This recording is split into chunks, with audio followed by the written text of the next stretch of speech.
Okay, notes 9.3 part 1. We're going to talk about acids and bases, properties of them. And what is an acid? Well, an acid is made of an H plus ion and an anion, which is the negative ion, right?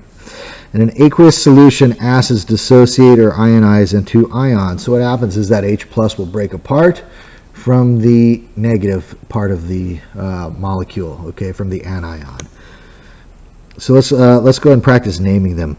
If an acid ends in if an anion ends in IDE, then the name of the acid is hydro blank ic acid. What does that mean? Well, let's look at the ions first. In this case we have chloride.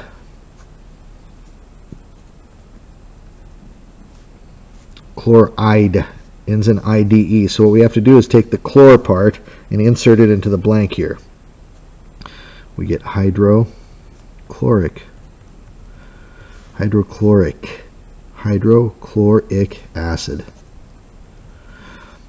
If an anion ends in ATE, then the name of the acid is just ic acid.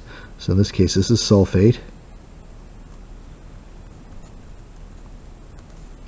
So it's going to be well, it's not actually sulfic, it's sulfuric acid. Okay, that's not a great example, but you get the idea. All right, let's look at hydroiodic acid. Hydroiodic acid falls into this example category, and I'm looking at the name and I see hydro IODIC. Well, IOD means only one thing, it means iodine, but iodine's anion is iodide, right? So that's going to be HI, and there's your iodide right there. What about nitric acid? Nitric. There's no hydro in front of it, so that means that it follows this example right there. Okay, nitric. Well, that means it's nitrate. Oops. Nitrate, which is NO3. Okay. And you just put an H in front of it.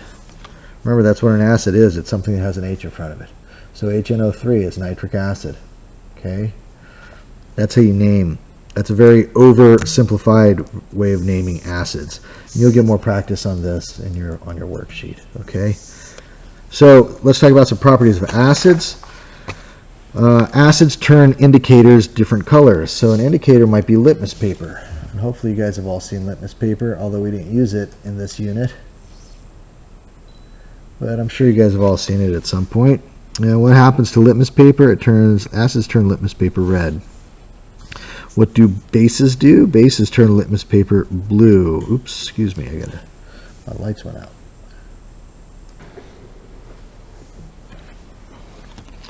Alrighty, another type of indicator is something called phenolphthalein.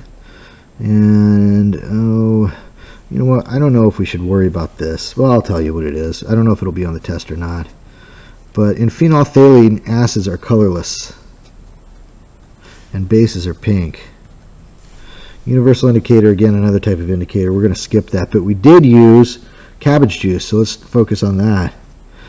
Acids are pink or red in cabbage juice. Their neutral is purple. Okay, that's neutral.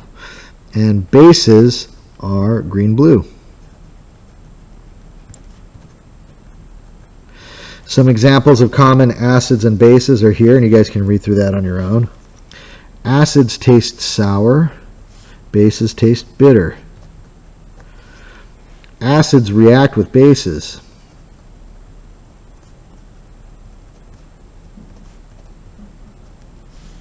And they neutralize each other out. They become neither acidic nor basic once they neutralize each other. You've all seen, you add baking soda to vinegar. Well, what happens? It fizzes and bubbles, and then eventually what happens is it's no longer acidic nor basic. It just becomes a pH of 7, like water. And bases react with acids. Okay, let's talk about the actual definitions that we need to be concerned with. There's two common definitions. One's called Arrhenius. The Arrhenius definition says an acid is any substance that increases the concentration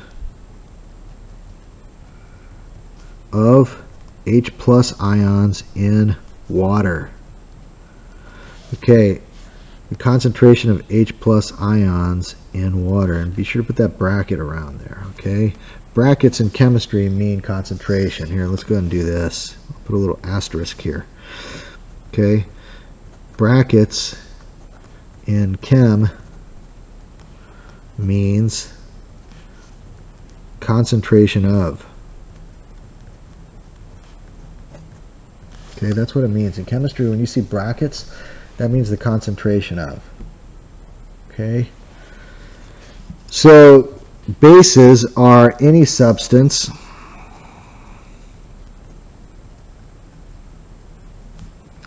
that increases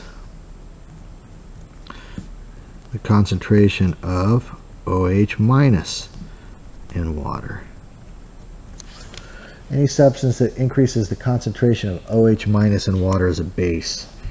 Okay, that's the Arrhenius definition. Bronsted-Lowry, and you might be asking why there's two definitions. There's actually more than two definitions, but we're just going to focus on these. The reason why there's more than one definition is that these historically came about at different times as people learned more and more about acids and bases. Okay, so this happened throughout history in incremental stages. So the Bronsted-Lowry definition says acids are H plus donors in water. Okay, and this is obvious because, well, actually, this is why we write acids starting with H.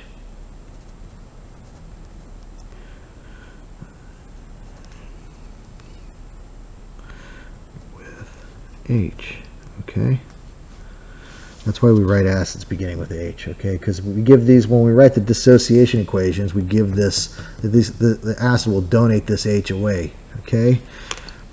And bases, now this sounds similar to this sounds similar to the Arrhenius definition, but the real difference between Bronsted-Lowry and Arrhenius definition, it deals with bases. Bronsted-Lowry doesn't talk about OH minus. Instead, what Bronsted-Lowry says about bases is that bases are any substance